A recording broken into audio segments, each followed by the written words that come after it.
Good morning, everyone. Today I'm going to tell you a little bit about the two historical fiction books that I wrote, what they're about, and how they got their titles. They're based on a chapter of Mormon history that took place in the 1800s, and they're based on diaries and journals of the saints. Well, when the church was just first getting started, it was small. Started out with 6 people, and it grew and grew, and finally the leader of the church, the prophet Joseph Smith, decided to send missionaries to Great Britain to see if he couldn't bolster the membership of the church. So they went over, and England, Wales, Scotland, Ireland, all those little areas, and just started converting quite a few people, thousands in fact. And so the church decided that they needed to make arrangements for them on immigration ships to come across the ocean and to join the saints in America, to make the church stronger, and so that they could worship as they wanted to, because they were getting a lot of persecution from everyone. They just did not like the Mormons. So they did that, and once they got to America, then they had to take the steamers up the rivers and the trains across the settled part of the United States, which was only settled to the Mississippi River. So when trying to decide on a premise for my books, I knew I wanted to tell about the trip over on the ships. I started doing research of these journals and diaries. Well, I came across one journal from a little 14-year-old girl, and her name was Mary Fretwell, and I'm going to read what she said here. On June 4th, 1863, I bid farewell to my father and brother and sisters and sailed on the Amazon from the London docks. I felt very sad as we sailed away to see old England fading out of sight, and especially those I loved. I did not know that I should ever see them again. My companions were Ellen Derrick, Ellen Hackman, and Lizzie Cornell. We were in the upper berth, and Lavinia Triplett and her sister and cousin were in the lower one. So there were 7 of us, and we all kept together till we got to Utah. They gave us the name of the 7 sisters while on the journey. Well, when I read that, I thought, there is my title, 7 Sisters. There is my premise, 7 young, unrelated, unmarried girls who are crossing the ocean by themselves, and they are placed together as a family by the leaders of the company on the ship. So that was my premise. Then the next thing was I had to come up with 7 female characters, 7 sisters, young. So the first one, the only one that I knew that I wanted, was my great-great-grandmother. Her name was Eleanor Wise, and she was from England. She was 23 years old. She came across on the Amazon, which is the ship that I chose to place my story on, a real live ship. And she came by herself on that ship. And that's all I knew about her. But so I had to make up a backstory, and I made up a story that she had an abusive mother, and she ran away from an abusive mother so that she could join her aunt Lucy, who had already joined the church and gone across. And so then I made her sort of the protagonist, kind of the main sister, and she turns out to be sort of the mother of the group. I mean, she has the common sense, and she also has an interest in being a midwife, and so she has some experience with sickness and so forth on board. So that was my first sister.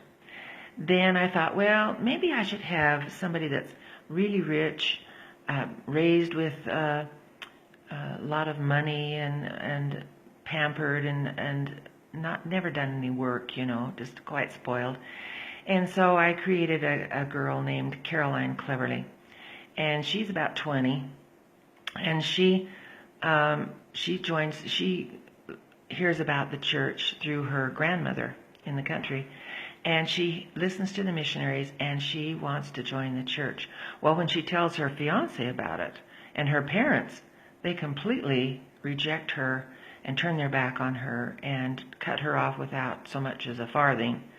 And so, but she's just heartbroken, but she knows that the church is true, and she really wants to go with the saints across the ocean on the Amazon. And so she sells all of her jewelry and things to get enough passage. So, and as she goes along in the story, she really wants to become a really good pioneer, and so she learns everything she can about every phase of pioneering. So she's kind of a fun character. The next person I chose was a girl named Lavinia Triplett, who's an actual one of the seven sisters of that thing I just read you. And she was a renowned singer in Utah, eventually. And so I decided to make her a little bit older than the others. So she's like a 35-year-old, and she's a spinster. She hasn't been able to get married, and nobody's too interested in her. She's very plain. But I made her 6 feet tall, and she, as I said, she was a renowned singer, but nobody knew it for the first part of the voyage. And then they finally learned that she can sing like a lark, and that plays a part in the story also. The next person that I decided on was perhaps maybe somebody from the lower class, and maybe London, the slums of London, the streets. And so I chose Lizzie Cornell. I thought that was a good name for, she was kind of a street scamp. She sold poultry with her father. Her mother was dead, but she lived with her father, and she listened to the missionaries on the street and was so interested when they said, well, you can go across with a perpetual immigration fund, and it won't cost you anything to get to America. But once you're there, you're going to need to pay it back. You're going to need to get a job and pay it back. So she thought, this is a way to get to America. So she's a little bit rough around the edges, Lizzie Cornell. Then I thought, let's see, I've got this type. Let's see, maybe I'll have kind of a really young girl. And she is named, I decided to name her Susanna Watts. She's like 18 years old, and she's very kind of immature and everything. And she's going to be the one that, finds romance and finds a returning missionary that she's quite interested in. So I chose her for that, and she has her troubles because she can't think very well. She's kind of immature still. But anyway, then I thought, I've got 2 more sisters to come up with. What am I going to do? What different kinds am I going to get, And as I was going through the ship's manifesto of who was on the ship, I came across a girl that was named Phoebe Watts. And I thought, that is the cutest name, Phoebe. I love that.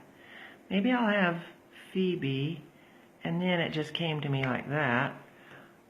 I'll make her a twin. And her twin, I searched for a name and came up with Fanny. So I came up with Phoebe and Fanny Watts. I decided to make them 10 years old, so they'd just be, they're not teenagers, they're just a little bit mischievous.